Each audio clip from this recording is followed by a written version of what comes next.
नमस्कार, बहुत स्वागत है आपका न्यूज़ 29 इंडिया में। मैं हूं आपके साथ कविता पांडे।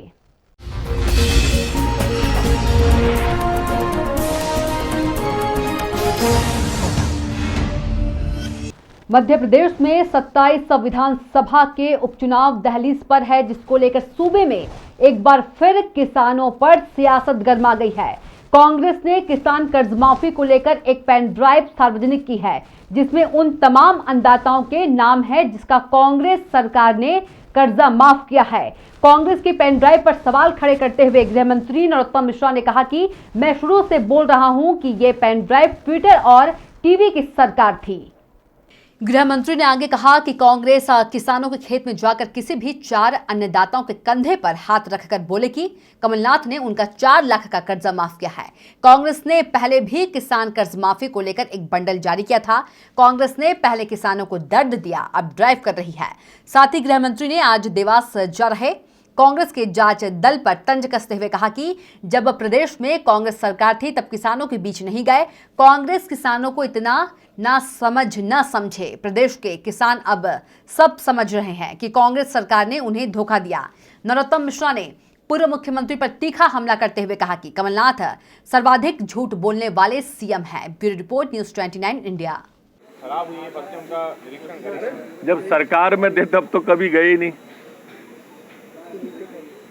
आपके किसानों को इतना नासमझ समझ रहे हैं। अरे सरकार में थे तब एक आध मंत्री ही चले जाते। आज हमारे कृषि मंत्री खेत खेत जा रहे हैं ना। हमारे मुख्यमंत्री जाते हैं कि नहीं, ओले पड़ जाए पाला पड़ जाए। ये तो जैसे ही मुख्यमंत्री बने कोरोना तो आया साल भर बाद, और ये क्वारंटाइन हो गए बल्लभ भवन में 1 साल पहले, निकले ही नहीं, खेतों पे गए ही नहीं कभी। ये स्वांग अच्छा नहीं है। किसान सब समझते हैं कि इन्होंने किसान को धोखा दिया है, और झूठ बोलने वाले मुख्यमंत्री अगर कोई है सर्वाधिक तो माननीय कमलनाथ जी। तो आपको लगता है कि छलावा कर रहे हैं किसानों के साथ कांग्रेस? 100% छलावा कर रहे हैं, 100%। सर, कल एक बैठक हुई है पूर्व मुख्यमंत्री कमलनाथ के निवास पर। तमाम मंत्रियों को फीडबैक दिया गया है और विधानसभाओं की जानकारी दी गई है जहाँ पर उपचुनाव होना है। भैया बंद कमरे में ही करेंगे ये जो भी करेंगे। मैं कितनी बार कहूँ एक बात को, फीडबैक जनता से लें। फीडबैक उनसे ले रहे हो जो जनता के बीच में गए ही नहीं। अब वो कैसा फीडबैक होगा, उसका परिणाम क्या होगा, आप प्रतीक्षा करो 1.5 महीने। सरकार बनने का प्रचंड बहुमत से हम चुनाव जीतेंगे। प्रचंड बहुमत से तो जब हम 15 साल रहे तब नहीं आ पाए। वो तब भी अल्पमति रहा, बहुमत तब भी नहीं आया। तब भी बीएसपी सपा निर्दलीय को जोड़ जाड़ के 8 काट जोड़ा था। कहीं की ईंट कहीं का रोड़ा, भानुमति ने कुनवा जोड़ा। सर, कांग्रेस ने आरोप लगाया था कि जो बिजली मंत्री हैं प्रद्युम्न सिंह तोमर, उनके भाई का ऊपर काफी कर्जा है, लेकिन आज ऑडियो आया जिसमें उन्होंने बिजली विभाग के अधिकारियों को कहा है कि मेरे भाई का भी अगर है तो आप जो कार्रवाई आम आदमी के साथ करते हैं वो करिएगा। अच्छा बताया गया जनता की। नहीं, ये भारतीय जनता पार्टी की सरकार है, और भारतीय जनता पार्टी की सरकार के प्रद्युम्न सिंह जी मंत्री हैं। और मैं आपकी जानकारी में दूँ, वो सिर्फ ऑडियो नहीं है, वो मीटर बिजली का कनेक्शन काट दिया गया है।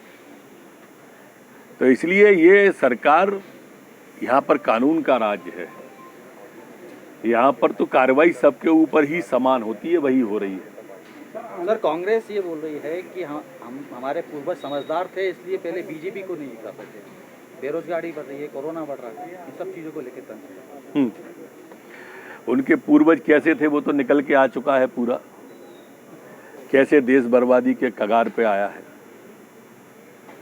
काश पहले कोई मोदी आए होते तो जैसे भारत माता का मस्तक आज विश्व में गौरवान्वित हो रहा है, शायद हो गया होता।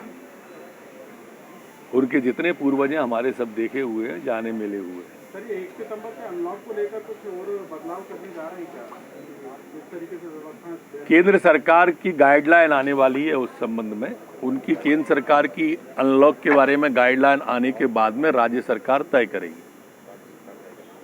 सर, सुप्रीम कोर्ट ने कहा है कि जुलूस ना निकालें, मुहर्रम हो या कोई भी अन्य। निश्चित रूप से सुप्रीम कोर्ट के आदेश का अक्षर से पालन किया जाएगा। जो भी सुप्रीम कोर्ट आदेश देता है वो सम्मानित संस्था है, और सरकार द्वारा नहीं, ये तो आम जन के द्वारा भी उसका पालन किया जाना चाहिए। कुछ और सहूलियतें भी लोगों को मिल सकती है 1 सितंबर से, यानी अनलॉक? संभावनाएं हैं। थोड़ा गाइडलाइन की प्रतीक्षा करें, आज थोड़ा जल्दी हो जाएगा। जाऊं? तो आप देखते रहिए न्यूज़ 29 इंडिया, एक देश सारे प्रदेश।